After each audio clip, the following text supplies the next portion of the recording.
what we are going to study today. Today we are going to study about the Ohm's law. So we are going to study about a law called to be Ohm's law.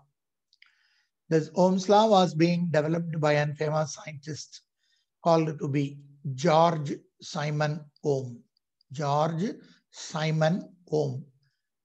So this George Simon Ohm developed this law called to be Ohm's law, where we can able to get a relation between the resistance of the conductor or the potential difference applied between the two ends of the conductor and the current that is passing through them. So in order to study this, let us consider a diagram. So I am taking a conductor. Let us take the length of the conductor as L. So let L be the length of the conductor. In between the two ends of the conductor, I am connecting a potential difference or a battery so that a potential difference is created.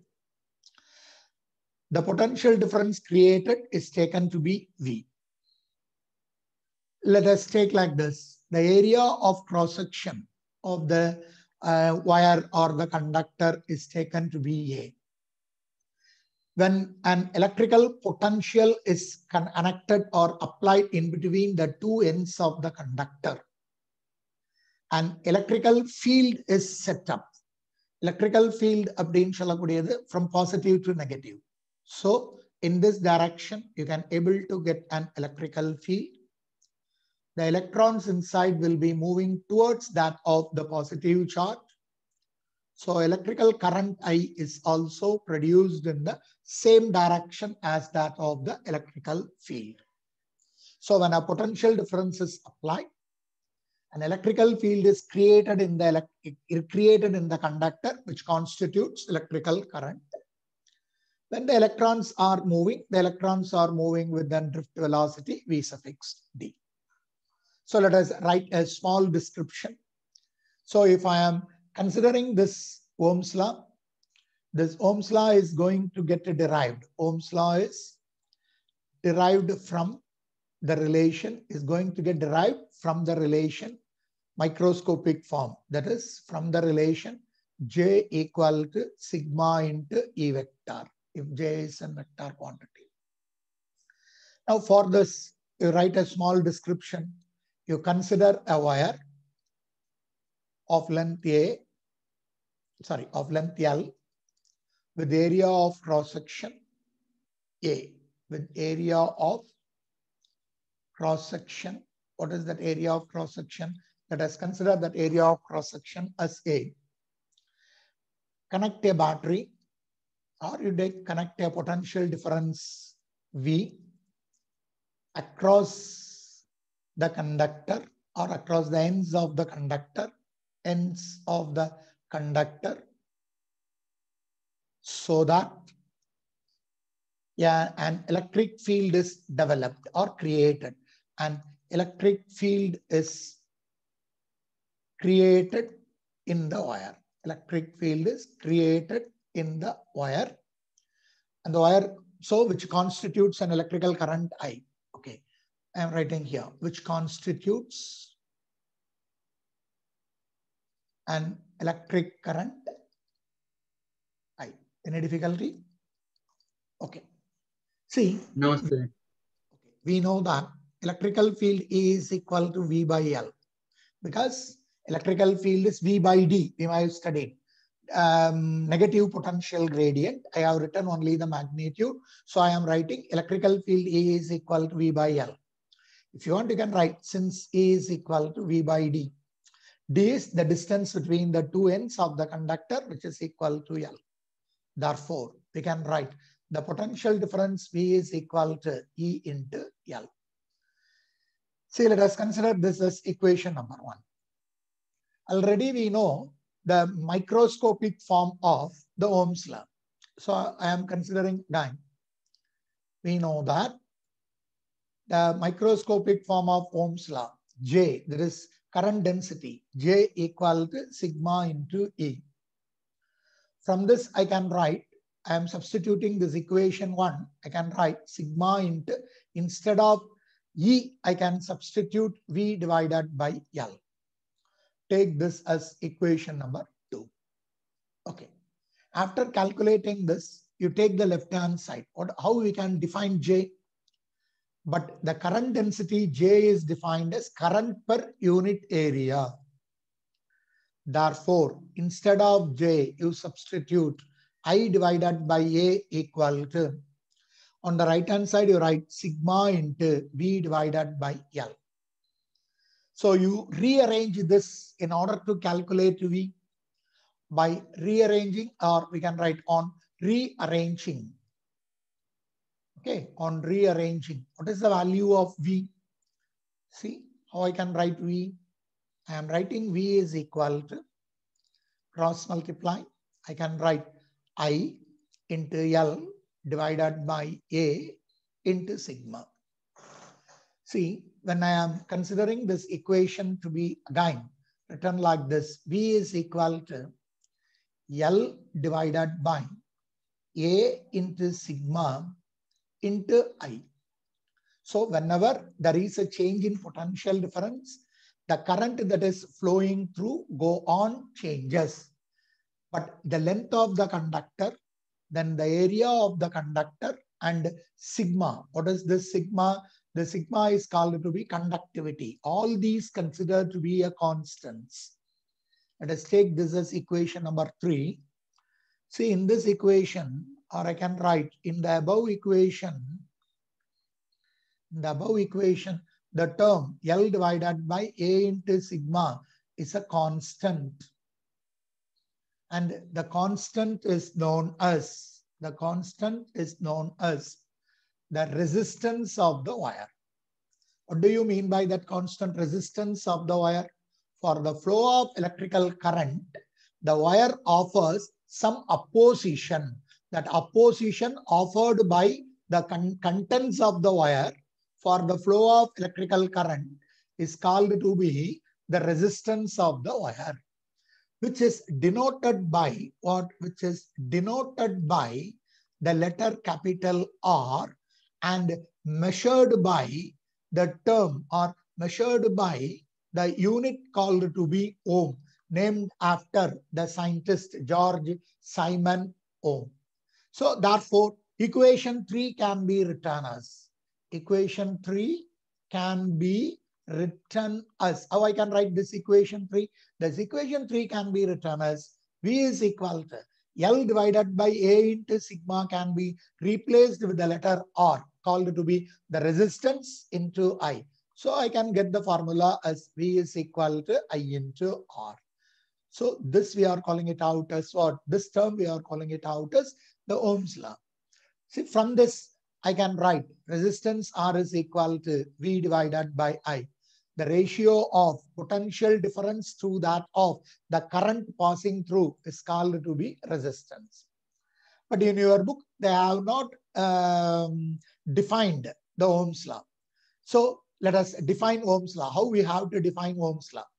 See, in your book, they have not defined the Ohm's law, but it is very important to define Ohm's law. How I can define Ohm's law? See, Ohm's law states that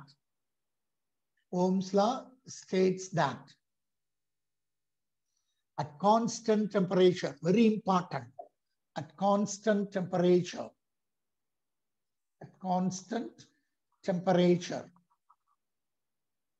the current passing through a conductor,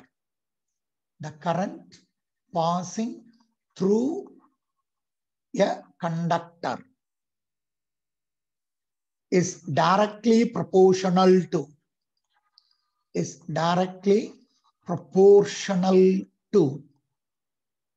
the potential difference across the ends of the conductor. This is called to be Ohm's law. See, you should not write V is equal to I into R or the product of current and resistance. You have to state like this. So what I have written, the current I is directly proportional to the potential V. So when I am replacing this proportionality, I have to write 1 by R into V. Therefore, V is equal to I into R. This is called to be the Ohm's law. Like this only, you have to define it out. But it is not given in your book. Note it out. Then the next one, how I can define the value of resistance from this equation. See how I have to define resistance. So as we know, the potential difference V is equal to I into R. Resistance R can be written as V by I. So I can write it out in terms of V and I as resistance of a conductor. Resistance of a conductor is defined as, see, dividing voltage and current. Since it is divided, we can write the ratio of the potential difference across the conductor. Potential difference across the conductor to the current passing through it. To the current passing through the conductor. To the current passing through it. Current passing through it. That is what we are writing it out as R is equal to V divided by I. This is considered to be the definition for what? Considered to be the definition for resistance. See, from this, I can able to define what is the value of unit resistance. What do you mean by this unit resistance? Unit resistance means 1 ohm of resistance. How I can consider this 1 ohm of resistance? See, 1 ohm of resistance is said to be available in a conductor. This is the symbol for this, considered to be the symbol for ohm. Okay, 1 ohm is equal to, instead of V, you put 1 V divided by 1 ampere. So, if a potential difference of 1 volt produces a current of 1 ampere in the conductor, 1 ampere in the conductor, then the resistance of the conductor is, then I can state the resistance of the conductor is, how much? Resistance of the conductor is 1 ohm, or that value is called to be unit resistance. Are you able to understand? Now, how I can differentiate the conductors in which the temperature is constant and temperature is not constant. So let us consider like this, how we have measured resistance. So I have taken like this, SI unit of resistance is ohm, represented by the symbol.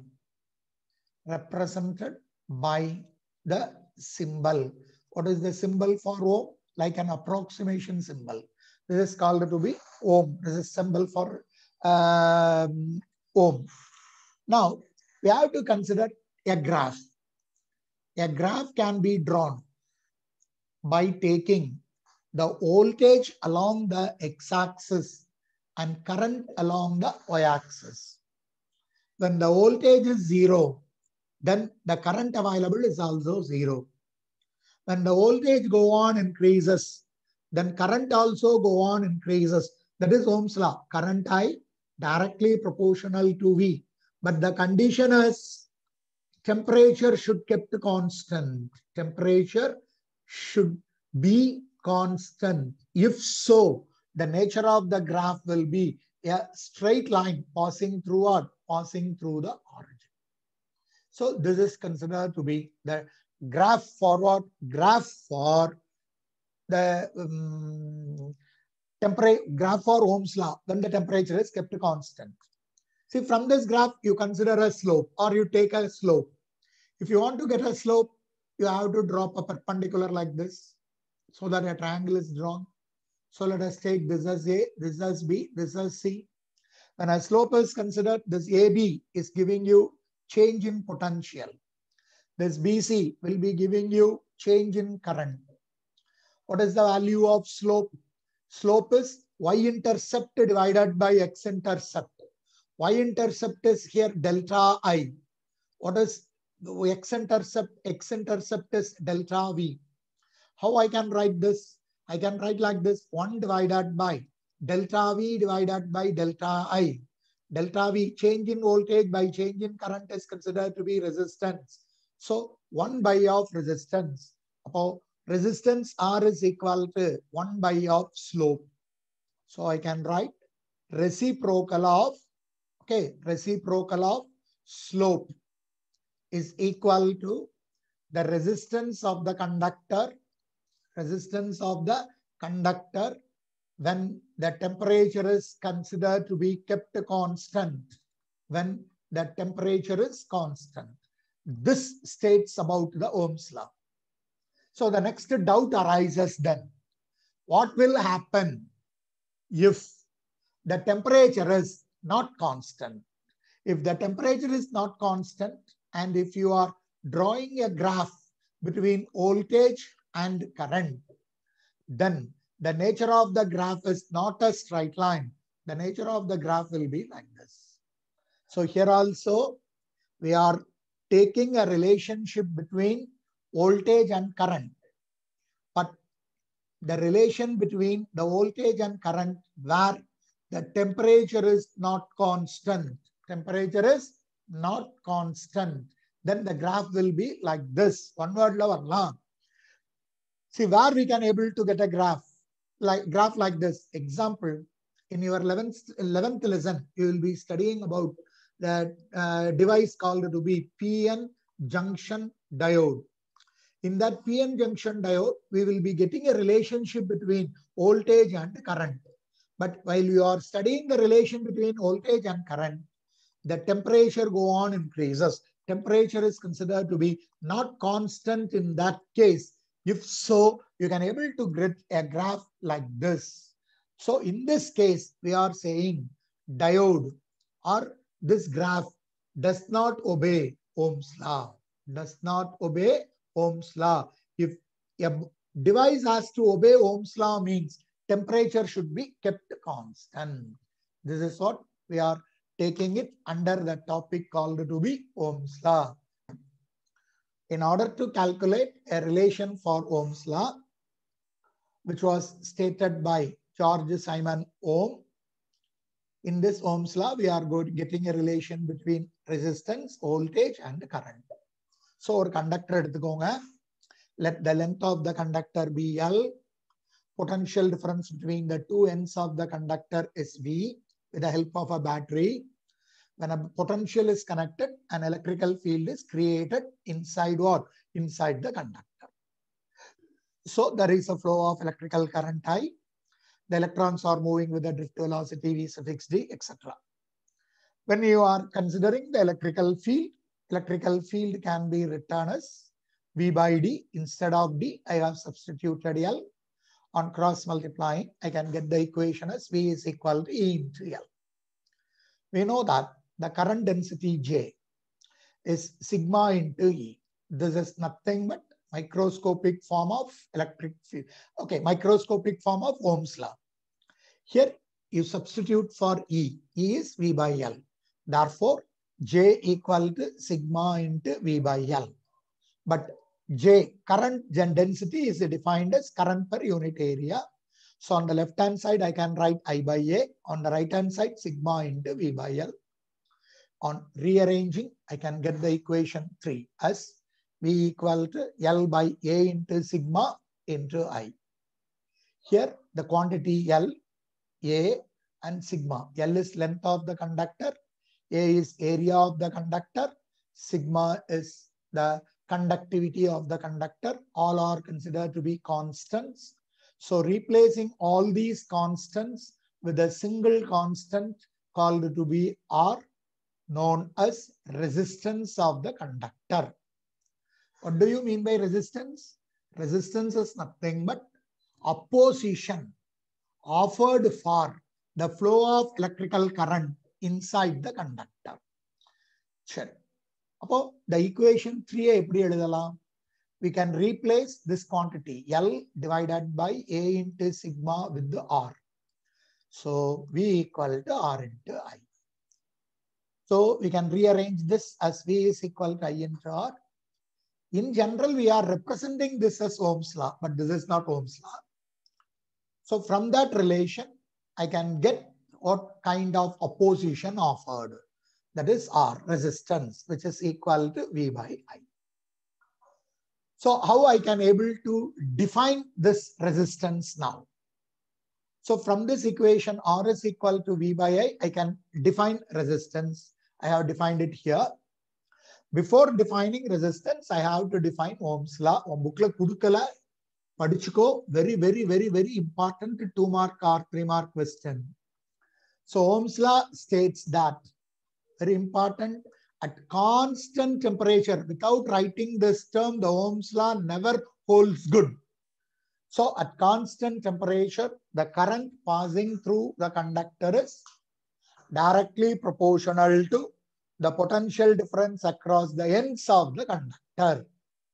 So I can write that in terms like this. I is proportional to potential difference. On removing proportionality, the constant introduced is 1 by R. So we are getting the relation as V is equal to I into R.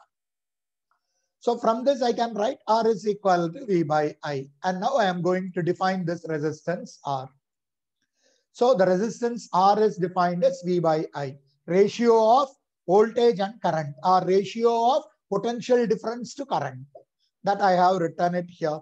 Resistance of the conductor is defined as the ratio of the potential difference across the conductor to current passing through it. Then from this, I have to consider what is the SI unit of resistance. SI unit of resistance is ohm, and it is represented using this symbol. So what is unit resistance, or what do you mean by 1 ohm of resistance? So I can substitute for R as 1 ohm, V as 1 volt, and I as 1 ampere. Then 1 volt divided by 1 ampere will be giving you 1 ohm. So how I can define unit resistance or 1 ohm of resistance? I am defining it here. If a potential difference of 1 volt produces or develops a current of 1 ampere in the conductor, then the resistance of the conductor is 1 ohm. See, idhu bookla illa, note panniko. So if you are drawing a relation or a graph between current and voltage for Ohm's law, where the temperature is kept constant, the nature of the graph is a straight line. When you are considering the slope will be giving you reciprocal of resistance, or reciprocal of the slope will be giving you the resistance of the conductor, but the condition should be like this. The temperature should kept constant, very important. If the temperature is not constant, then the nature of the graph is a not straight line. So in that case, it does not obey Ohm's law. If it is not obeying Ohm's law, we can state an example called to be diode or a PN junction diode, and the nature of the graph is as shown in the diagram. So if it is a straight line, then the temperature is a constant where the Ohm's law is obeyed. If the graph between the current and voltage is not a straight line, generally we will be saying it like this: voltage current characteristics. If the voltage current characteristics is a straight line, then it obeys Ohm's law. If it is not a straight line, then it is not obeying what? Not obeying Ohm's law. Hope you should have understood what I have told here. Problem number 2.5. So example 2.5 available in page number 88. So already you have gone through the problem. The thing given was a potential difference of 24 ohm. Sorry, potential difference across 24 ohm resistor is 12 volt. So potential difference V is equal to 12 volt. Across the resistance R is equal to 24 ohm. What is the current through the resistor? No need for any of the circuit diagram. Anyhow, they have given the circuit diagram. This is a symbol for resistance to which a potential difference is connected. So the potential difference V is 24 volt. Because of this potential difference, a current is flowing through this. The current flowing is asked. The current flowing through the resistance I is asked, and the resistance of the conductor R is 24 ohm. As we know, V is equal to I into R. I can be written as V divided by R. What is the value of V? V is equal to 12 divided by 24. So 1 by 2 amperes. Our current can be written as 0.5 ampere.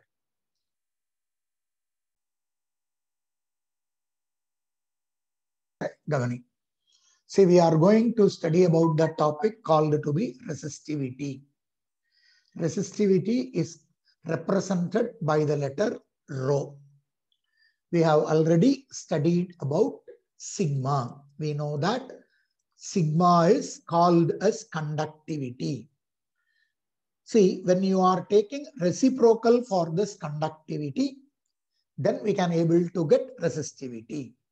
So I can write resistivity is equal to or defined as reciprocal of conductivity. Now, we know that according to Ohm's law, voltage V is equal to I into L divided by sigma into A.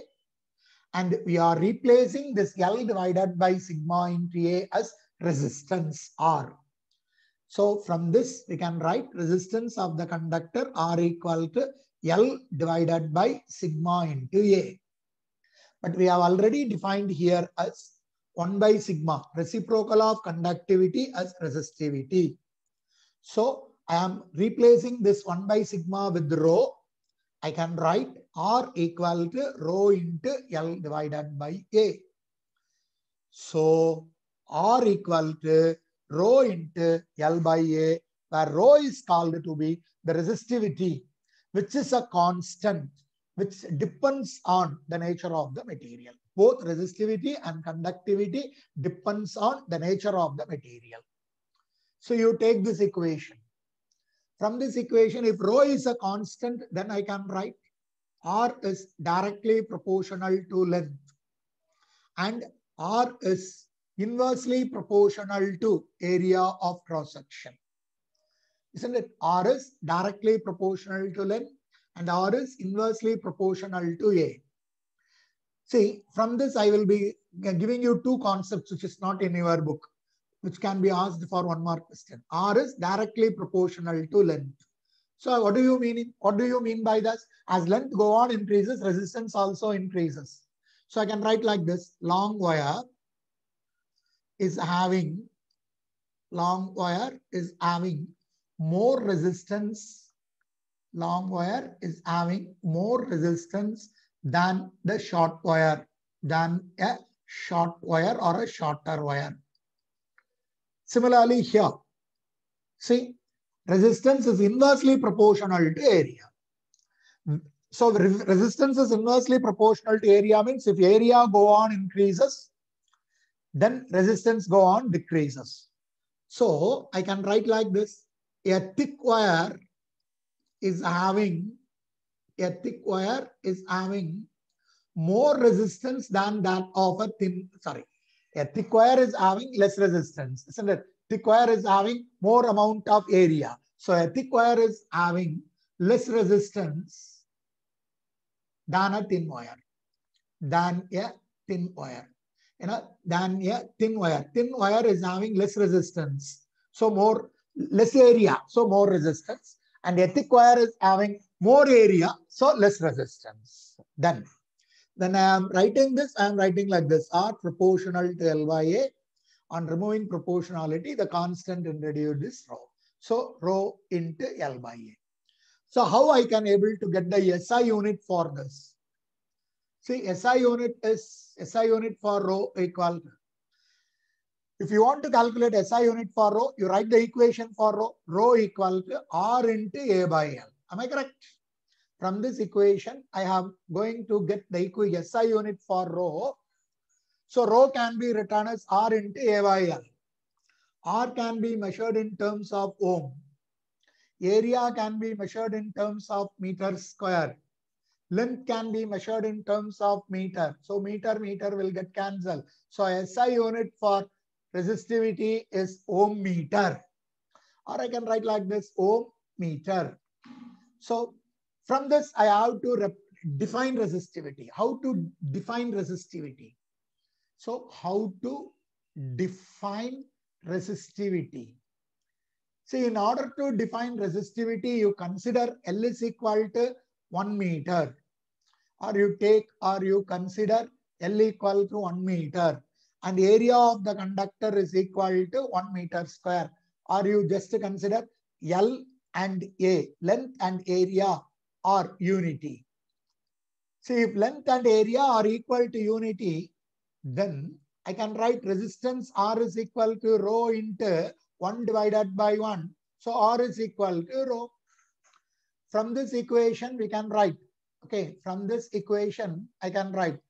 So how I can write? R is equal to rho means resistivity rho is equal to resistivity vara, resistance vara. Resistivity rho is equal to resistance of the conductor is equal to resistance of a conductor having unit length and unit area of cross section. Unit length and unit area of cross section. Am I correct? Unit area of cross section. Are you able to understand? If the length of the conductor and the area of the conductor are considered to be unity, then resistance is equal to resistivity. Are you able to understand? That is, yes, sir. For unit length and unit area, resistance is equal to resistivity. So resistivity is defined as the resistance of a conductor of unit length and unit area of cross section. Its unit SI unit is given as ohm meter. How I can able to calculate as ohm meter? Substitute for this formula. You can able to get ohm meter square by meter. That can be written as ohm meter, represented like this. This is called to be resistivity. So what is the SI unit for conductivity then? If you want to write SI unit for conductivity, how I can write the SI unit for conductivity? Sigma. See, we know that sigma equal to 1 by rho. So SI unit for rho in SI unit for rho is ohm meter. So sigma can be written as 1 divided by ohm meter. So sigma equal to 1 by ohm meter, which can be written as ohm power minus 1, meter power minus 1. This can be written as 1 by ohm, isn't it? 1 by ohm can be written in reverse, mho per meter. I can write like this. This symbol for mho is ohm put minus 1 putting in a mho. Mho per meter is the unit for what? Is the unit for conductivity. Similarly, another one, you just have it in your mind, which is not in your book.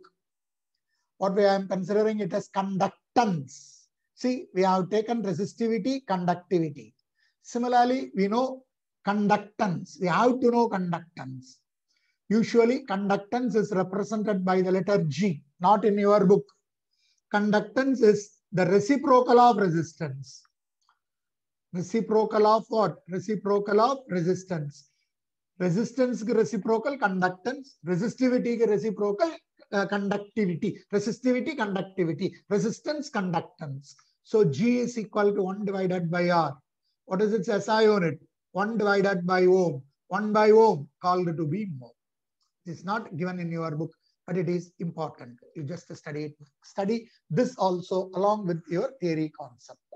Resistance, resistivity, everything. The purpose of studying resistance, resistivity, conductance, conductivity is to classify the materials in this universe. So usually we can write like this, based on the resistivity of the material, based on the resistivity of the material available in the universe. Resistivity of the material in the universe. Those materials can be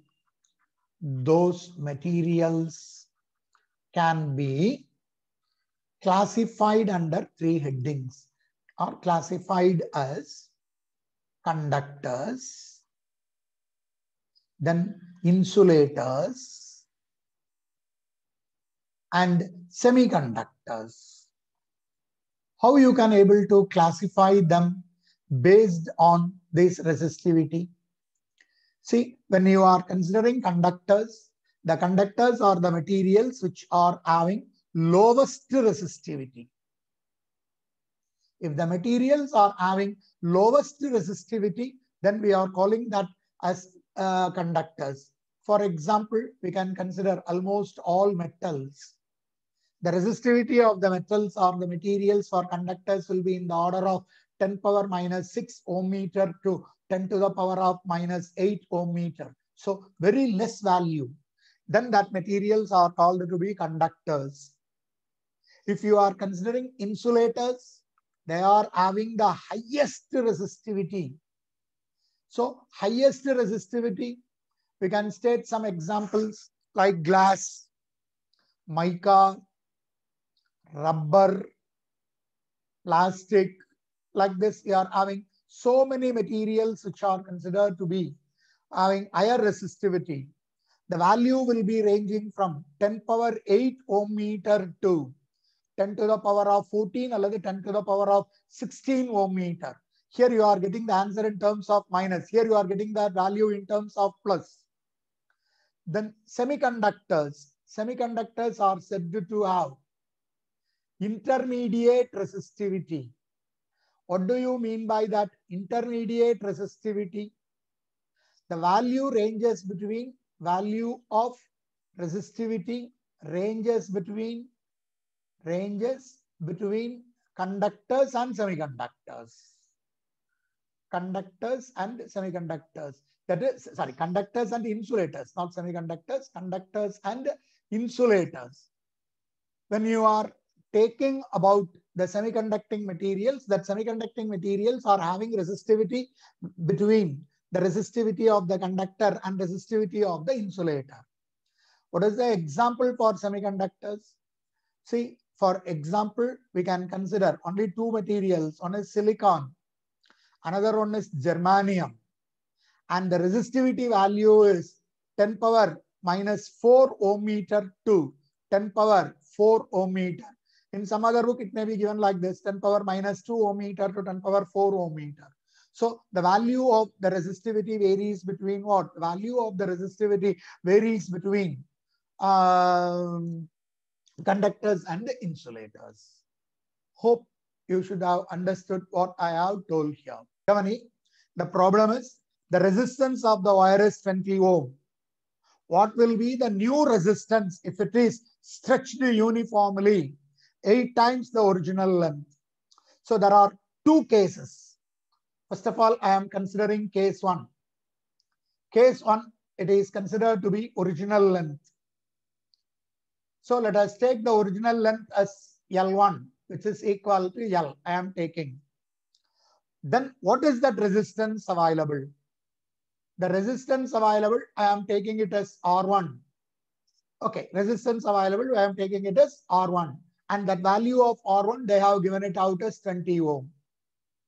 They have not mentioned anything about the area. So I am writing area of the case 1, I am taking it as A1 because the resistance is proportional to L and inversely proportional to area. Now I am considering case 2. What is case 2? See, they have given that wire is stretched to 8 times its original length. If it is stretched uniformly 8 times its original length, what is the new resistance? So I am writing the length again, the new length. Now I am writing the new length as L2, which is equal to what? Which is equal to 8 times the original. So I am writing it as 8L. They have asked you what is the new resistance. So I am considering the new resistance as R2. So what will be the new area? Because when your wire is stretched, if it is thick, on stretching, the wire will become thin. So when you are stretching, area will also change. So I am writing R2 sorry, in the second case, I am writing area as A2. How to solve the problem? I have to calculate R2. See, we know that the resistance of the wire R is equal to rho into L divided by A. Here, rho is a constant because in both of the case, the wire is same. The material of the wire is same, isn't it? Because the wire is the same wire is stretched. So rho is a constant. Therefore, I am writing the equation for rho. Rho equal to R into A divided by L. Using this formula, I am writing it for two cases. For case 1, I am writing R1. What is rho for R? Or for case 1, what is the value for rho? Rho equal to R1 into A1 divided by L1. Similarly, this is for case 1. So similarly, for case 2, if I am writing rho, then I can write, instead of rho, I can write R2 into A2 divided by L2. So equate equation 1 and equation 2. Equation 1 is equal to equation 2 because both the left-hand sides are equal. I can write then R1 into A1 divided by L1 is equal to R2 into A2 divided by L2. I am in need of R2. So R2 equal to R1 into A1 divided by L1 into, make a cross multiplication. I can write L2 divided by A2. Rearrange this. R2 equal to R1 into L2 divided by L1 into A1 divided by A2. Am I correct? Now I have to get the value of, what is the value of A1 divided by A2. So take this as equation number 3. How to get, say I know the value of R1, 20 ohm. I know the value of L2, 8L. I know the value of L1, 8. But A1 and A2 is not known. How I can able to calculate A1 and A2 or A1 by A2? See, when I am taking this problem, there are two cases, before stretching and after stretching. So before stretching and after stretching, what are the quantities which are constant? Density of the wire will be constant, mass of the wire will be constant, and the volume of the wire will be constant. So before stretching and after stretching, density of the wire is constant. Density is mass by volume. So density is constant means mass of the wire will be constant, volume of the wire will also be constant. So I am taking like this. Before and after stretching. Before and after stretching. Which quantity I am taking it as constant? Volume is constant. Mass is constant. Density is constant. Out of the three, I have taken volume is constant. That is volume before stretching. Volume before stretching is equal to volume after stretching. So how I can get volume? Volume is nothing but area into length. Before stretching is A1 into L1. After stretching is A2 into L2. What I am in need of? I am in need of A1 divided by A2. So A1 by A2 is again equal to L2 divided by L1. Take this equation and substitute it here. Therefore, you can get R2 equal to R1 into L2 by L1 into, again, instead of A1 by A2, L2 divided by L1. So R2 equal to R1 into L2 by L1, the whole square. So R2 equal to, what is R1? 20 ohm. What is L2? 8L. What is L1? L, the whole square. So L will get cancelled. So I can write R2 equal to 20 into 64. On multiplying, I am getting the answer as 128.0. So 1280 ohm is the answer that I can able to get after stretching. In a single line, I can write the formula. In a single line. How? If a problem is given like this, that is a given wire is stretched to 10 times or 20 times, whatever may be, then without giving the value of the resistance or without giving the value of the area, I can write the formula like this. New resistance is equal to n square times the original resistance. What is this n? Number of times it is stretched. That is L2 by L1. So using this formula, in one step, we can do this problem. If the same problem can be asked in one word also. If it is asked in one word, you use this formula. And how many times it is stretched? For that, you take the square. Multiply it with the original value. Because L2 by L1, see, this can be written like this. R1 into L2 by N1 is number of times it is stretched into n square. Then the square. So I can get this formula. Shorten about lochko, but for getting the 3-mark question or for getting 3 marks, you can't use that. You have to go in the regular procedure. Hope you should have understood.